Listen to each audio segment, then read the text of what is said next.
Бұл мұғалім сабаққа пышақпен кіреді. Себебі оқушылар осындай. Немесе осындай. Ол пышақпен 400-ден астам нашар студенттерді университетке күштеп кіргізді. Қай пәннен сабақ береді? Математика. Бұл шынайы оқиғаға негізделген фильм. Сол жылы Оскар сыйлығына ұсынылған. Жұмысқа барған бірінші күні директор оны алдап кетті. Оған микрокомпьютер сабағынан сабақ беруді сұраған. Бірақ оның мектебінде компьютер жоқ. Не оқытсаң да оқытқан ғой. Математика үйрете сал. Олар бәрібір түсінбейді. Бірақ ол бұл студенттердің директордан да сенімсіз екенін ойлаған жоқ. Мына киімдеріне қарасай, кеште явно план бар ғой. Ақбас сөйлейін деп жатқанда шығу қоңырауы соғылады. Ойламақ ой қоңырауды студенттер шығарған. Ал ол басқарған топта ұлдары күнде төбелес, қыздары күнде махаббат. Ал олардың сабақ тыңдағанын қаласаң. Қайта Ақбастың мінезі жақсы, ол саусағын созды да. He's a finger man. I know how to multiply by 9. How about 8 times 9?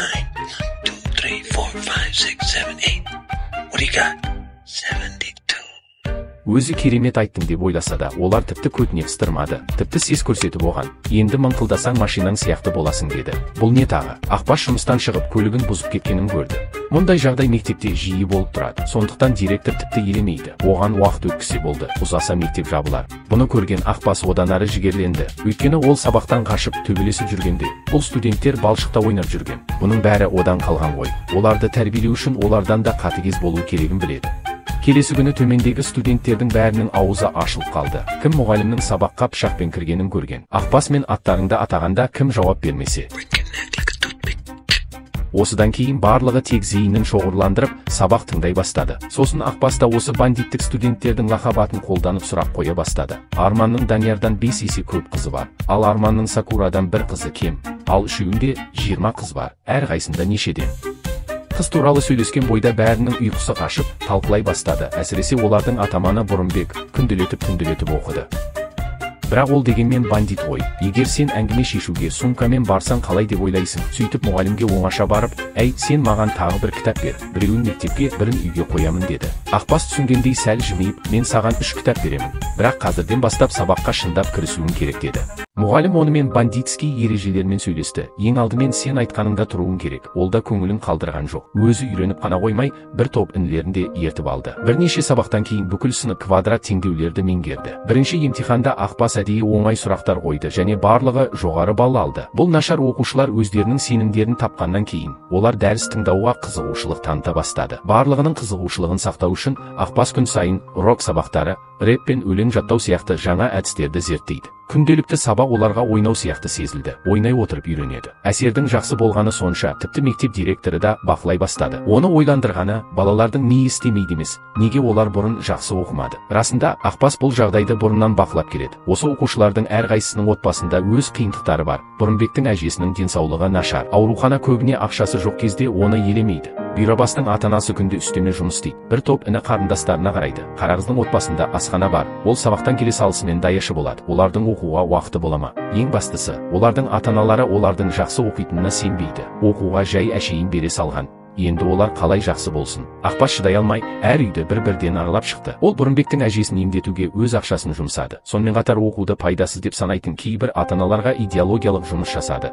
Сенің білімсіз болсаң да, жақсы жүргеніңді білемін. Бірақ қазір заман басқа, маған бір семестр берсең, балаңыздың универге түсуіне кепілдік беремін. Айтуға оңай, бірақ қазір бұл студенттер ең қарапайымын ғана үйренді. Универге түсу емтиханын қалай тапсыра алады? Ақбас байыпты түрде, мен оларға исчисление үйретем деді. Бұл универге түсудің төте жолдары. Мұны естіген директор күлді де, бұл абай жолын жазудан да қиын деді. Бірақ бұл студенттердің тағдырын өзгертуге болатын жалғыз жол. Ақбастың басқа амалы жоқ. Жазда басқалардың бәрі жазғы демалыста болғанда, тек олар ғана қосымша сабақта болды. Қайта бәрінің шағымы жоқ, керісінше сұрақтарды орындау үшін күн сайын уақытпен жарысады. Олар болашақта жақсы болатынына сенімді болмаса да, Ақбас оларға сенеді. Бірақ әлі бір бала бар, отбасы оған жұмыс тауып берген, жалақысы қомақты. Мұны естіген Ақбас оны машинаға отырғызып көшені аралатты. Ақбас кенет жылдамдығын арттырып, қабырғаға соғыла жаздағанда қайта тоқтатты. Бала шошығаннан терлеп кетті. All you see is the turn. You don't see the road ahead. Бала оны тыңдаған соң бірден түсінді. Сол күннен бастап ол күнде таңертең бірінші болып отыратын. Ол да басқалар сияқты есептеуді үйренуді өзінің ең үлкен мақсаты деп санады. Жастар бұл жоғары қысымға шыдай алса да, жасы үлкен Ақбас шыдай алмады. Сол күні сабақтың ортасында кенеттен жүрегі ауырып, сыныптан шыққан бойда төменге құлап түсті. Қайта мына жедел жәрдем адаспайды екен. Дәрігер Ақбастың шаршағаннан жүрегі ұстап, кем дегенде бір ай демалу керегін айтты. Бірақ емтихан жақындап келе жатыр. Сабақтан кешіктірмеу үшін директор оларға басқа мұғалім тауып берді. Алайда бұл кісі дене шынықтырудан беретін, барлығы құрдық деп ойлағанда келесі күні барлығы сынақ ұпайларын қамтитын жазбаны алады.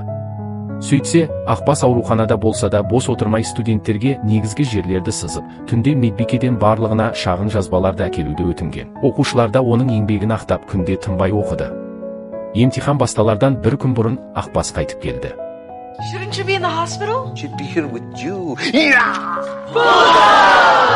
Оның басшылығымен олар өздерін жеңіл сезінді. Есептеу емтиханы өте жақсы өтті. Түпкілікті нәтиже шыққанда директордың өзі шошып кетті. Мына нашар оқушылар тапсырып қана қоймай, республикада бірінші орынды алған. Алайда тағдыр қашанда олармен ойнағанды ұнатады. Бәрі де қуанып тойлауға дайындалып жатқанда, күтпеген жерден тиісті бөлімшелер күдіктеніп, емтихан тоқтатылып, қайта тапсыруға тура келді деген хабарлама келіп түсті. Неге? Бұрын нашар студент болғанымыз үшін бе? Студенттер мұны қалай түсіндірсе де, тиісті бөлімдер сенбейді. Олардың көзқарасына қарап Бұрынбек шыдай алмады.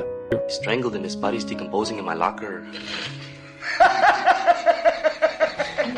Бұл бос сөз емес пе? Иә, ол бос сөзге тиісті бөлімдерді мазақ етті. Осыған қарамастан Ақбас оны бәрібір көндіруге тырысып бақты. Өз күшімізді пайдаланып, соларды сендіреміз. Дайындық бір күн ғана болса да, ешкім қобалжымады. Оның үстіне олар бұл жолы ештеңе әкелмеді. Қалталы киімдерді кимеді. Басын көтеріп, жан-жағына қарағанда жоқ. Бұл емтиханда бір үстелге жалғыз адам отырады, ал қастарында бақылаушы. Сондықтан шпор мүмкін емес. Содан кейін мамандар бұл оқушылардың әзілдерін көруді күтті. Бірақ нәтижесі тайға таңба басқандай болары сөзсіз. Барлығы қайтадан сынақтан өтіп қана қоймай, бірнешеуі толық балл болып, барлығы университетке қабылданды. Бірақ Ақбасты одан сайын қуантқаны, бұл студенттердің теріс пікірді жою, құрметке ие болу, және көптен бері жоғалған өзіне деген сенімділігін қалпына келтіру үшін көп жұмыс істегені.